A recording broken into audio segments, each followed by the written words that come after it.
Anyway, with me right now is Mark Kobayashi-Hillary. I get that right? That's right. Okay, and he's an independent writer who does a blog and a podcast on BPO. So Mark, it's your first time to visit the Philippines.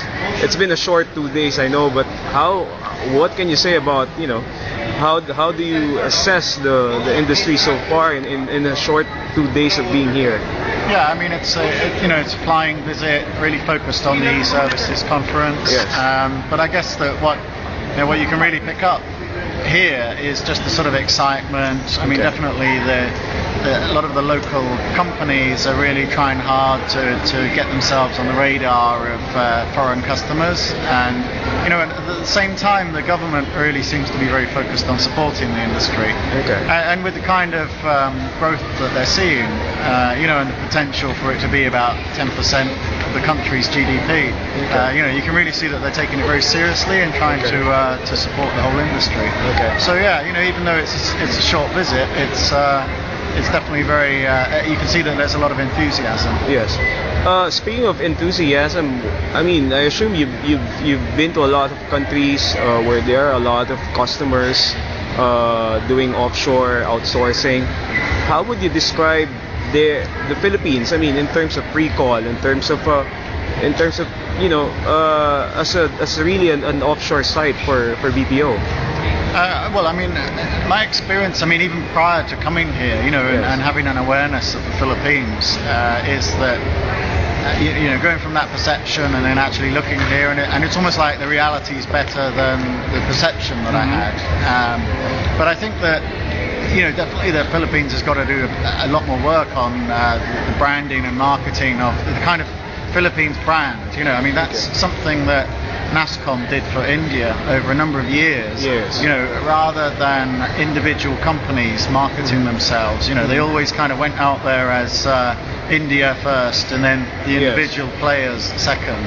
Okay. And obviously now some of those in India are big enough just to go out themselves and market their own brand. But while you're kind of growing, definitely there's got to be a sort of focused joint effort on developing the national brand. Okay.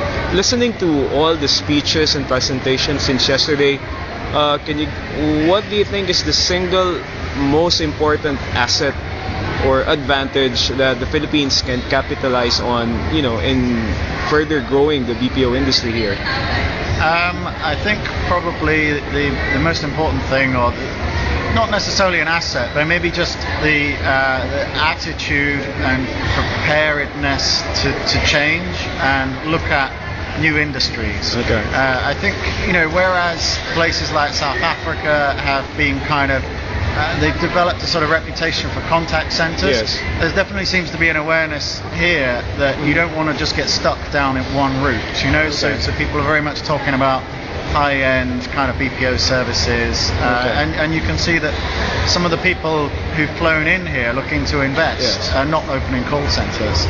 So I think that's quite an exciting prospect.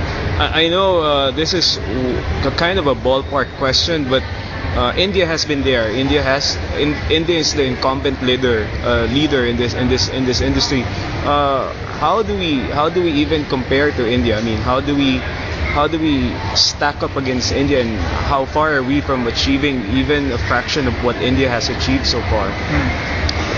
To be honest, it depends on what you want to achieve and how you want to do it. I think India has really mastered the art of software development, remote delivery of application development.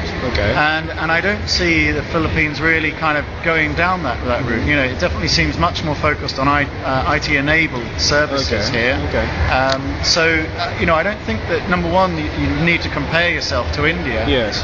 But secondly, to be able to capture some of that global BPO market, it's definitely feasible, because I think that the experience of talking to some of the Philippine companies over the past couple of days has been, I've walked away really impressed by some of them. So, I think that if they can just raise their brand awareness in some way in Europe and the US, then definitely they're going to win some decent contracts. Okay. As a final word, Mark, you just mentioned you're off to India right after this, so maybe last remarks, any kind words or any any words of encouragement for the Indians about maybe looking at the Philippines even a lot more? Yeah, I mean, certainly you could even look at some of the Indian companies as sources of business coming in here as well. But I think that's something I'm going to go and say when I go to the NASSCOM conference in Mumbai, is that India needs to watch out. I mean, for as far as IT-enabled services is concerned, there's a lot of really positive factors in the Philippines that really even puts you in a better position here than India, even though you haven't quite got the sort of awareness with customers yet. But you definitely kind of tick all the boxes. Okay, thanks very much, Mark.